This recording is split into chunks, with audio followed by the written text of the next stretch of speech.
Lee, tell us a little bit about yourself. Okay, 34 years old, grew up in Salamanca, that's where my family's from. Went to school at Case Western Reserve University in Cleveland, graduated in mechanical engineering. Went to work in the oil field after that, started out in the Rocky Mountains, and then moved to Southeast Asia, was there a little over 4 years. Worked in southern Thailand, then worked in Myanmar, worked in Vietnam, spent a lot of time in Singapore and Malaysia, and then just got to a point where I was enjoying it, but I missed home. I missed only seeing family once a year, and just kind of events happened that I said, you know what, I'm going to try something new, and moved home.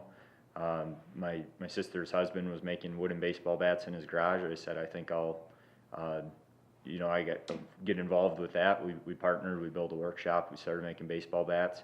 And at the same time, one of my old bosses had started a company in Pittsburgh doing Marcellus shale stuff. So I kind of I'd go down there and come back home and was kind of doing the two things, and just didn't really like the Marcellus shale environment. And so got in touch with one of my friends that I worked with in Asia and started doing consulting in the Gulf of Mexico, and I've been doing that ever since. So I'll go down, I'll do a project, and I'll come back. Right now we're doing a campaign in Trinidad, and just kind of come back and forth until the campaign's over. So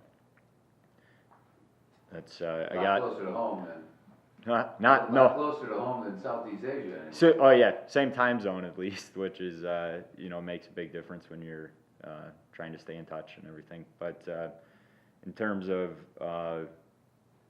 politics, I've never really been involved in politics. I've been involved with the Rotary Club in Salamanca, and I've been kind of growing up, I've always been involved in different things. In college, I was in my fraternity. We do, all sorts of different projects there.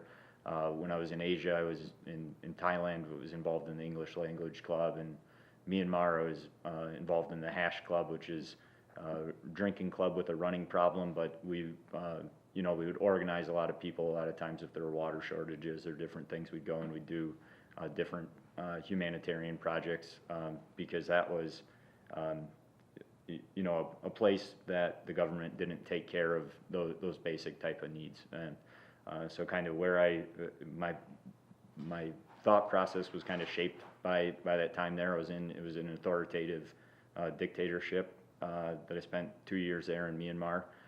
It was before elections took place, so I could kind of have that perspective and really appreciate what we have, here in the U.S. And I worked in Vietnam after that, which is, as you know, a communist country, and you kind of see the aftermath of what came about from their revolution, and kind of see, it wasn't what everyone thought it would be. So that's kind of my mentality is, we have a lot here to be thankful for that a lot of people don't necessarily appreciate, and I came up with the John Plum campaign was something I tuned into and wanted to get involved in, and just kind of through that came up that nobody challenges the state senate seat, and I thought that I have enough experience that I could at least challenge early on. And I think there's a lot of people and there's a lot of benefit by having a choice and by having competition, whether you're talking about business, sports, or anything.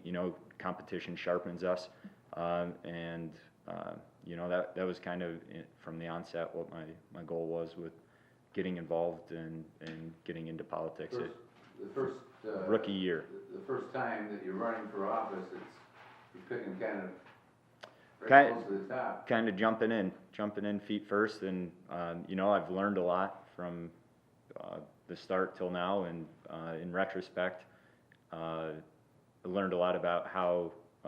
I wish I would have known earlier, that if I would have been involved, in like a town level or something, I might have learned on organization and what roles I really needed in my organization early on. That has been really valuable, and that I've learned now.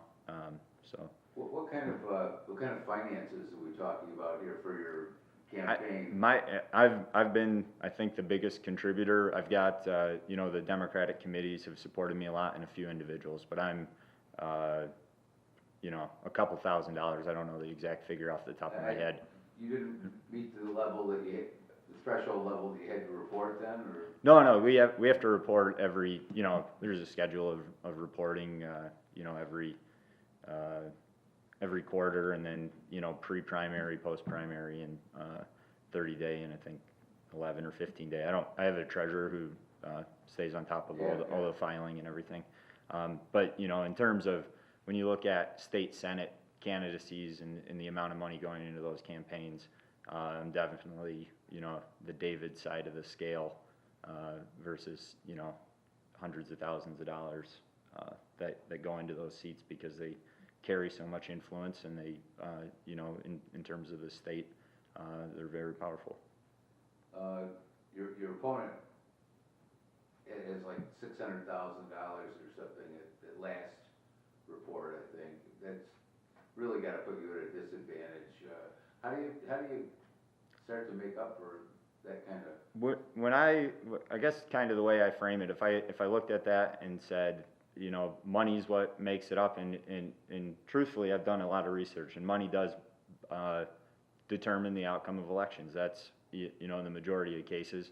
But what I've been doing is just focusing on getting as much done as I can, connecting with people, ideas that are true to this area, you know, things that are nonpartisan that people can agree with. I think population loss is the biggest problem that we can agree on, and I think, you know, in the golden age of America after World War II, when people were kind of working together, strengthening the middle class, looking at these things, politics was more about how can we compromise, what can we agree on, and how can we use that to go forward. And you know, it's kind of transformed from that when you watch the news and reporting and everything and what's going on these days. But when I think about that, I think, how can I frame this that show everybody what we have in common, what we need to do. And for this area, it's population loss. You can't run any kind of government, any kind of philosophy when people are going away. You can't keep budgets, and you know, it makes everything difficult because you can't project things. You lose qualified workers. It becomes more expensive to maintain cities when you don't have the tax base, all those things. So I frame that as something that everyone can agree on. So how do we deal with that? And it's really simple. Everyone will tell you, yeah, no duh, we need jobs, and we need to have communities that people want to live in. So for my campaign, I said it's empower communities, create opportunities. Those are the two things that you have to do simultaneously in order, you know, to get some changes. I think kind of where I differ with my opponent is my approach of where do we need to go to create opportunities. How do we create those jobs?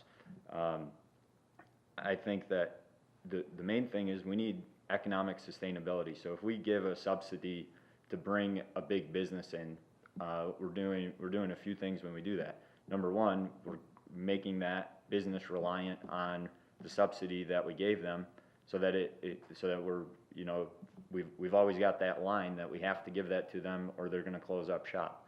And so if we talk about it being affordable to live around here, that's not sustainable, because no matter what, we're going to have to, you know, a portion of our taxes are going to have to go towards that. So my first thing that I think that we need to do better, that will create jobs and that will grow the size of the economy, the amount of money in circulation in the district, is focusing on our identity. And I think, you know, when you look at places like the Adirondacks, you just say the Adirondacks and people immediately have an idea of what you're talking about, even though it's a large area. Mm-hmm. And I've traveled a lot for work and everything, and everybody always asks me, well, where are you from? And I say, Salamanca, New York. And they say, oh, New York, I went. It's like, no, it's not New York City. And then you say it's Buffalo Bills, or you say Buffalo, and they're like, oh, that team that lost a few Super Bowls, if they're not from around here. Or if they're from Louisiana, they say, oh, it's really cold down there. And it's like, you want to convey what this area is to people that don't know, And I think we have I Love New York. We should have I Love Wild Western New York that captures what's great about this area. Tourism, especially in Cattaraugus County, Chautauqua County, it's a major part of our economy. And that's because of Chautauqua Lake and Holiday Valley and Allegheny State Park to an extent. But we really could do a better job utilizing that into all 4 seasons, capitalizing on our waterways more. I think that's something that we're missing with the Allegheny River, and with Cuba Lake and just the waterways that we have around here, whether it's for kayaking, fishing, cottaging, all of those sort of things. And that'll do 2 things. That'll incrementally grow. It's not going to transform the place overnight, but it's going to create some year-round employment out of what are now seasonal jobs, and it starts to build up the identity of the area. And so after we can do that, we can grow, a little bit. We can do a better job connecting with Niagara Falls. That has all of their, they have millions. Depends where you read how many visitors they have each year, but we can do a better job attracting some of those visitors down here, because they go up there, they spend a day, and then they go to New York City or they go to Toronto and they leave. A lot of them are coming from other places, not just from Western New York. So that's another way that we can be growing the economy. We need that regional identity to be able to capitalize to attract some of them. And then the thing that I see, like in the long term, of being able to do with that is doing a better job with our parks. We have underutilized DEC facilities. I think the DEC is underfunded in the state. We have these facilities that we can then connect with the schools and connect with educational opportunities. And education's a big thing. And in terms of population loss, the reason that people decide where they live a lot of times is the quality of schools. And you'll see that, I'm from Salamanca, and they have a lot of kids going out on tuition to other school districts. And it's not just in New York, it's anywhere in the country. People decide where they're going to live based on the schools when they have children. And even if they don't have children, a lot of times the quality of schools reflects the property value and all those things. So I firmly believe that education and good education systems are fundamental thing that we need to preserve. But I don't necessarily think that spending on we need to have an iPad in every kid's hand. It equates to great education. And I think what we need to do in terms of education is looking at more opportunities for technical education, technical learning. It's not all about take this test, memorize this stuff, get out there. Getting kids out of their chairs. Kind of the story I like to relate when I talk to somebody my parents' age or older. A lot of times they had the opportunity to learn, whether it was like maintenance on a car or carpentry or whatever, from their parents or their grandparents. And nowadays, parents are gone working longer hours. Kids aren't learning the things that you would take for granted, 2 generations ago.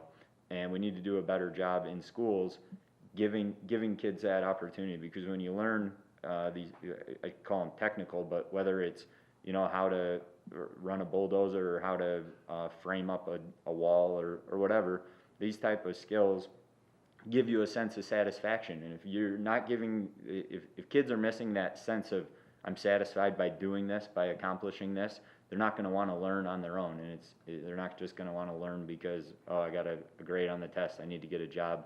And I think that's when you talk to the older generations, and they'll say these kids just want to look at their phone, or they just want to do this. And I think that's the gap, is the technical aspect of education. That's fun, you're learning to do it, and it drives you to do more. And so by opening up opportunities within like Allegheny State Park and the DEC facilities, the things that are natural to here, that we're not having to invest to build this center so they can learn it.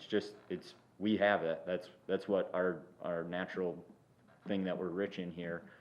Getting kids to connect to that, whether it's through forestry or natural biology, all these things, then that builds into, I love Wild Western New York. We've got the best foresters. We've got the best,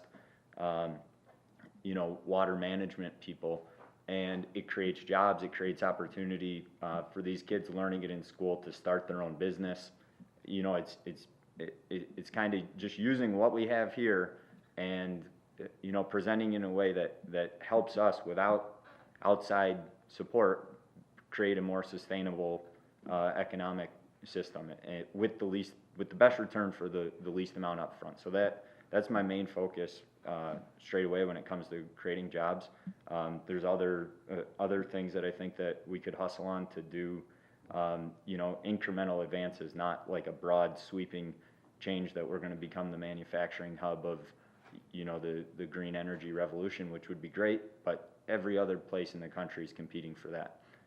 But there are other things that I think we can do. We need to look at.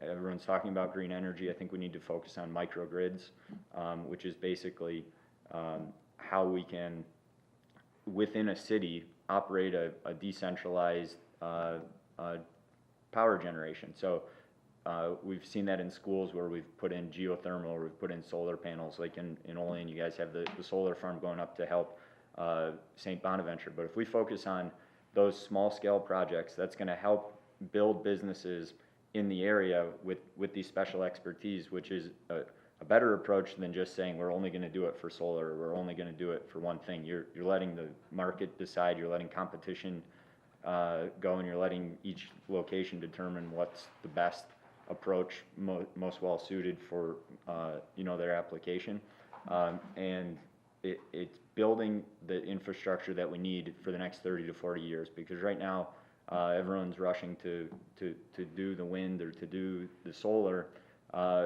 where I think the solar is pretty good. The wind, we still don't have storage, so we're building these big wind turbines, but we can't transmit the energy generated, and so then it's becoming more expensive. Or if the goal is to not use fossil fuels in doing it, we're having to use more of the coal-fired power plants just to stabilize the energy. So it's kind of self-defeating. It's not yet where it should be. So I think kind of in the midterm, we should be focusing on these microgrid approaches, and then ultimately what that does is it makes us more resilient. So we saw last week there was the internet went down, right, from these denial of service attacks. So the same thing, if we had Superstorm Sandy takes out energy on the East Coast, the more microgrids we have, the better, the more resilient infrastructure we have in terms of being able to withstand the different types of challenges that we might face in the next 30 or 40 years. It's not what do we need right now. Is that your sort of,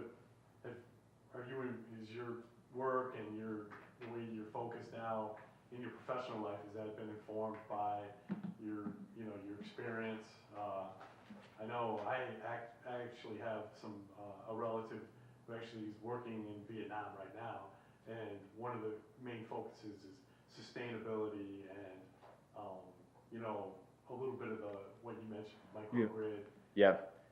So yeah, that's kind of something that I saw working in Asia. The idea of microgrid. So these are places that are completely undeveloped, and so you think of it, if you're going to roll out a grid to these cities that are out in the isolated areas, the amount of cost that it's going to take, it's just like it's like the houses are made of straw. How are you going to get the money to build like the distribution grid that we have? It's never going to be there. So in those places, a decentralized grid is required just on the cost basis. So they'll have like a solar cell with a bunch of batteries that they can store that can serve it. But in seeing that, I also realize, I'm like, what, this makes it, if you think about, I always think of a string of Christmas lights, and the old ones where you take one out and the whole system goes down, which is essentially what the type of grid that we have when we have a large top-down type grid. But then when you get to modern Christmas lights and you can take one out and the string still works, then that's a lot more, we're more resilient because of it. If the next town over loses their power, but we're able to operate, that's a great thing. It makes you stronger. And my focus would be in terms of where do you develop microgrids. You do it in places like nursing homes, schools, all the places that receive government funding that are essential parts of the community, because it helps them to operate at a lower cost as well. So it benefits the taxpayers. It's something that everybody benefits from. My job is completely different from that. It's just through doing my job, these are things that I've come across, experience. My job is in upstream oil and gas, so actually drilling of a well. After they drill a well, they have to put instruments in to collect the data on the rock and the fluids, everything that you'd use to kind of map out a reservoir, figure out what type of oil or gas is in it, and kind of the data you need to plan how are you going to get that to produce in the best way. And so I supervise the collection of that data, help plan it with the geologists and the geoscientists and the drillers, and then go offshore. And when they collect that data, I kind of supervise the contractors that do that work, and just make sure it's all according to plan. And that's like the side that I'm on. So it's more in hands-on upstream side. What are some of the other issues then that you're running into in this district? So my kind of places I'm focused: economy, heroin, and reform in Albany. So with heroin and opioid abuse, it's something that I'm glad it's gotten national attention. It really needs it. So in terms of research that I did early on, in terms of finding an analog for the heroin opioid epidemic, I did a lot of research early on the meth epidemic that hit out west a lot more.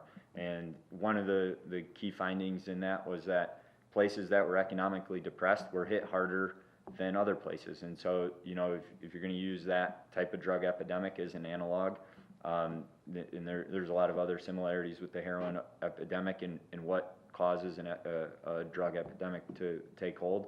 That's something that should be a heavy concern for us. And I think Pennsylvania was sort of the leading edge of what was happening there, and we need to be tuned in a little better with what's going on there and figuring out what to do. But I think this year the lawmakers have done a really good job. They've especially with their system for monitoring prescriptions and cutting the 30-day prescription. That was really effective. The thing that remains that I really want to focus on, and that I think is in a lot of these issues, I see cycles that just kind of recur, and then we get kind of solutions that don't necessarily break the cycle. We get solutions that are more like Band-Aids, but we need more speed bumps in the cycle. So you're not going to be able to prevent them all from happening, but we need more speed bumps. And so one of the things I think that we need to do that's a win-win that all sides could agree on is how we treat treatment. And that's kind of it's treatment facility, transitional living spaces is still what's missing. And when I look at this district, which is Allegheny County, Chautauqua, Cattaraugus, and part of Livingston County, we have low population density, and I think we have a lot of space for farms. So in transitional living, a lot of the objection comes from neighborhoods. They say, we don't want transitional living in our neighborhood. We don't know, there's a lot of stigma. They say, we don't know what these people are going to do or whatever. But really, you kind of the approach to treatment, because the insurance companies need to make it fit into their business model, is 21 days and then you get out.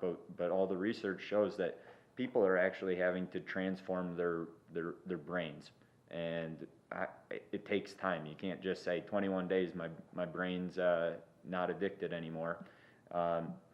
What they need is a facility where they can go, they can build good habits. And a lot of times what's happening is we'll see them go for 21 days, and then it's like, where am I going to go live? They go back to the exact environment that they were in, and whether it's the people they're around or whether it's just overwhelming circumstances that they can't deal with, they end up back in their same cycle. And so that costs people money. The drug addiction in the United States is $480 billion a year. in terms of people not being able to work, in terms of medical costs, everything included is $485 billion a year. It's huge. And so if we have this transitional living facility, it'll require some seed startup, but we are situated in a great place to be one of the models for how you deal with this. And this is an analog. This isn't something that came up on my own, but it's the American Legion uses a similar model for dealing with homeless veterans. And so they recognize, hey, we can't just give these guys $5 and a meal and a shower. It's not doing anything for the problem. So they kind of took a similar approach, and it's, you need to give them a facility, give them access to doctors to take care of their physical health, and then give them access to counseling so they can start to unravel the mental health issues and then you need to give them an opportunity for a job. You need to rebuild the confidence. You need to be able to rebuild positive patterns and routines. And there's some talk in Chautauqua County about being able to do that, having laundry services or different things. I think a farm is what we have available. We have farmland, and it's a great resource for all the type of work that builds a good routine, good positive sense of satisfaction, you know. And in the long run, some people I've run into, they said, I've had some really negative, why do you need to help people like that at all? And one guy told me, he's like, yeah, in China, you know what they do? Just give them all the drugs they want, and it's not a problem for long. And I said, yeah, I've been to China. It's shitty. We can come up with a better solution. Our communities are going to be better. These are you know, people that, this is something that's touching everybody. We need to come up with a solution. I think that's a way to actually come up with a solution to help as many people as you can. And at the end of the day, if you're not helping them get back on their feet, they're going to be costing money because they're not going to be able to keep a job. They're going to end up, you know, in the getting some kind of government assistance or you know, crime or whatever. You know, all the downside of not being able to get back into the community. So. You're young man. I think in reform, so reform is the third area. I think term limits, I think we've seen this year in New York. New York's on top of a list of, in terms of like corruption in government or you know, like lowest scores in terms of good government, or however you want to phrase it. And I think one of the ways that you do that, term limits does a lot. And I can appreciate both sides of the debate on term limits, but I think that it's good to have turnover, and I said you should have 8-year consecutive maximum, and then if you're the savior of the district, then you have 4 years off, and then you can come back. And you know, it's not a bar.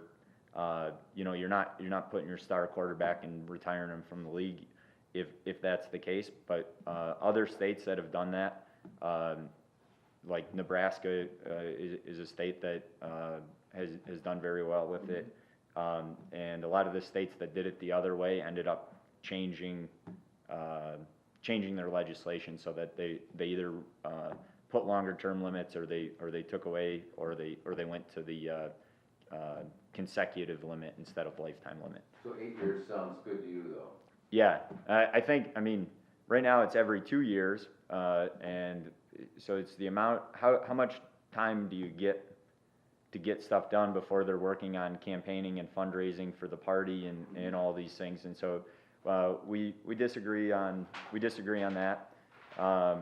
We disagree in some aspects on education. I don't think that privatizing education is a solution. From what I've seen in Pennsylvania, that a lot of times it's a model that people are trying to make work, but they're not really.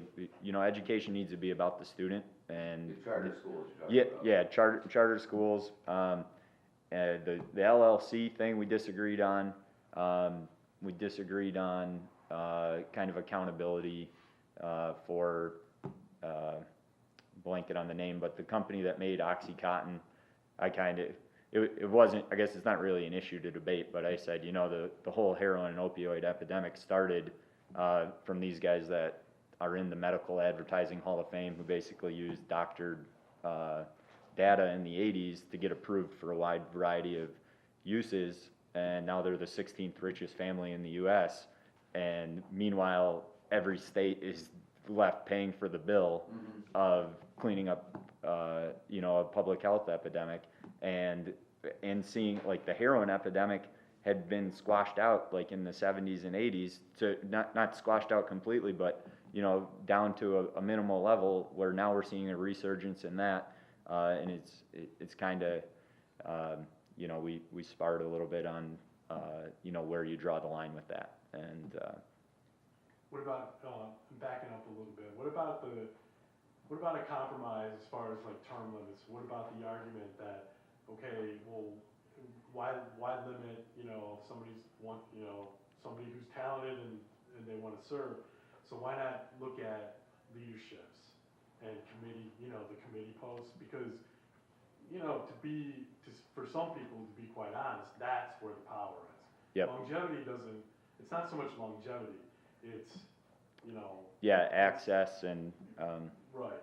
And New York, of course, is, the leadership positions that's where the power is. Why not limit leadership positions and rotate that, as opposed to just,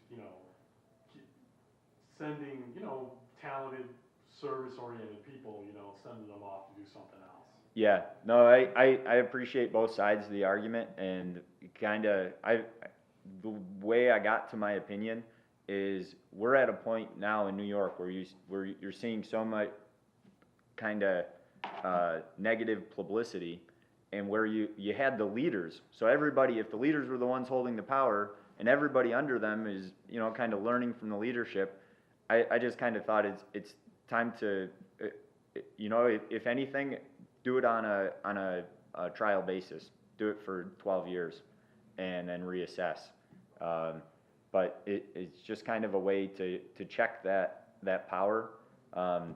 Another way, I was talking with Jason Perdue, who's running for assembly in Chautauqua County, and we were kind of brainstorming and having limiting committee pay according to objectives. So set your objectives of the committee at the beginning, and then your committee pay comes according to meeting your objectives, as another way to hold accountability in there, and making sure that things get done, regardless of whether the chair of the committee says, no, we're gonna do this, or we're not gonna do this, or whatever. It's kind of give some incentive to everybody. Hey, no, we need to get this done. We need to get these things moving. We need to make sure this is right. I thought about it a long way, but I think you do that so that you need to have a check. There's a lot of problems. We're top of the list in the country. What are we gonna do about it? And I can appreciate the arguments. I know there's always more than one way to do something. I can appreciate that, but just my stance is that we should go that way. Best suited here to address some of these problems that you've been talking about? I think a few things. Fresh perspective, right? And I don't have. I want to focus on what I'm bringing to the table, and not he or she did this, and kind of negative things. But I think that I have a lot of experience. I have experience in an industry that, whether you like it or not, is known for getting things done, is known for results. And I've been a lot of places. I have a lot of experience. I manage people. I work well with teams, and I like to get results. I think I look at this area, and I love it. I've been a lot of places. I've loved a lot of, spent time, and this is where I come back to and say, this is where I want to live. And now I just want to, when I go here, I'm like, why don't we have what they have in Louisiana, or why don't we have what they have in Texas or California or Colorado, or all these places that people are moving away to? I don't see why we couldn't do that here, and that's what I want to do. That's what I'm enthusiastic about. That's That's what I'm bringing to the table. It's young, it's energy, it's new ideas, and practical, pragmatic approach. So you would be a backer of walkable Olean? Yeah, I think so. I think that one of the really cool things before I kind of got to appreciate all of the contributors. That's probably the most talked about thing. Like when I'm knocking on doors or talking to people, they talk about walkable Olean. Even people that aren't from Olean. And because that's right up the alley of some of the things that you're talking about. yeah, and in terms of trying to become, and look, like it would be difficult for Olean to be this, but if you've spent time in, like, say, Ithaca, New York. yeah. I mean, that's what they're trying to at least approximate, right? And I think that sounds a little bit like what you are talking about as an overall vision for this part of New York. My main goal would be focus on the waterways and access to our waterways, because when I look all along the Allegheny River, it's beautiful, but we could do a better job creating access points there. And from that, so kind of with the walkable Olean, it's really interesting. So there was like a theory in the 60s or 70s that they said, okay, these are the components of a good economy. And essentially said that you have to have all aspects of the social ladder from low income all the way through high income. And if you don't have that, then it's gonna suffocate. And so like recently with smartphones, they always said you'll never be able to prove or disprove that theory, but they've been able to like use smartphone data and kind of use that as to verify this idea that you have to have places where anybody can go to, and that will result in a stronger economy. And I think like when we look at the downtowns in a lot of over the last 20 years, especially Salamanca to me is a great example where it got to a narrow and narrower focus that you weren't bringing people in from across the economic spectrum into these places. And so making the river an access point, people are going to be parking there. That gives you the like a little corner store. Everybody goes into a corner store. And then it gives you go from there to going to the restaurant next door. From there to the clothing store or the hardware store, or, all these things that serve a broad range of people, and then you build out and specialize from there. But I want to shift gears real quick because we're talking about the waterway because I'm thinking about Olean. But one of the projects that I supported early on and that I still do, and it was supposed to be funded. I don't know where it stands now. Is the Western New York Historical Rail Society has plans. The infrastructure is already there for tourist trains that run in a loop from Buffalo down through Jamestown.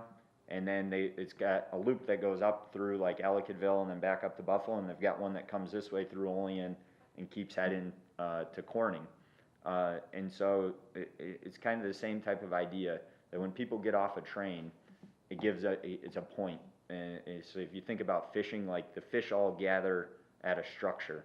And in terms of our downtowns and something that makes sustainable economies that support cities, is that type of place that you can pinpoint that this like walkable thing.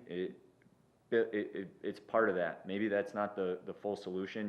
There's no silver bullet, but when you start to say like, okay, there's a train stop, that's a place where people are getting out, where they're interacting, and I think of a pinball machine.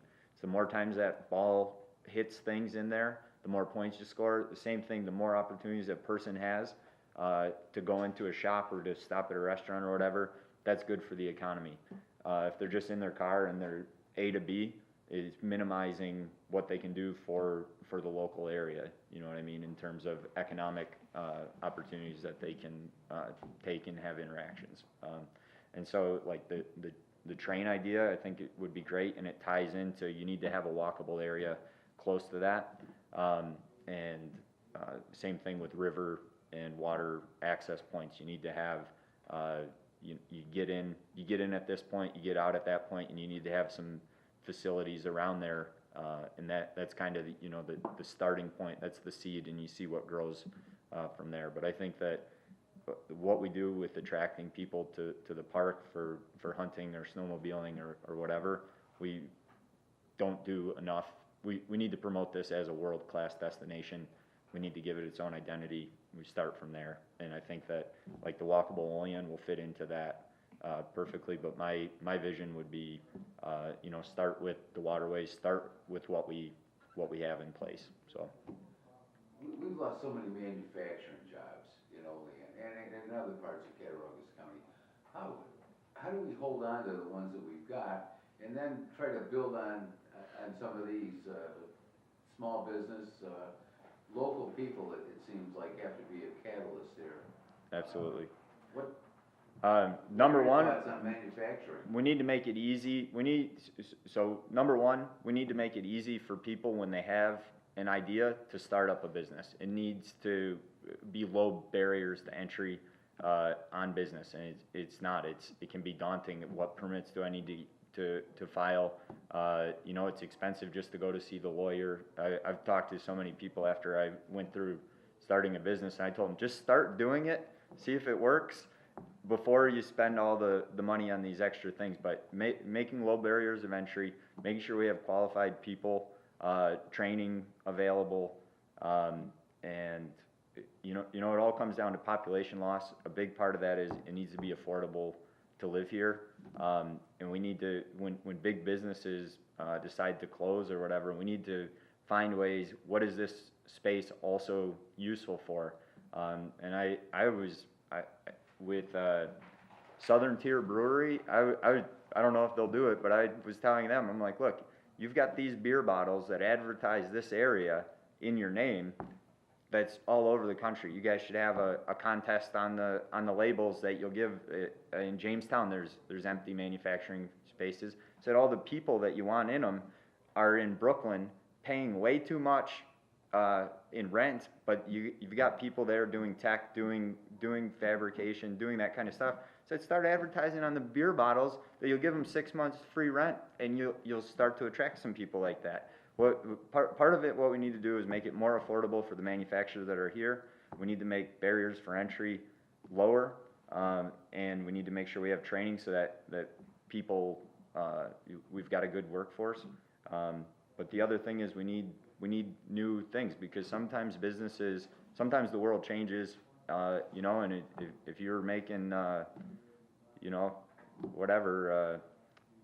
railroad brake pads, railroads not as prevalent as it was. That was going to go out of business, or you know what I mean. It's times change, and you need to just kind of replace them with new businesses, and that's what we need to be looking to the future for, and having an idea of what's the next step.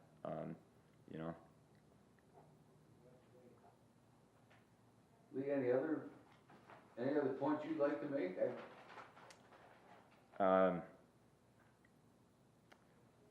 I just think that what I would say is everybody, this has been an exceptionally exciting year to get involved in politics, and I just want, everybody has more in common than they don't, and I just hope everybody remembers that and doesn't let the election bother them too much.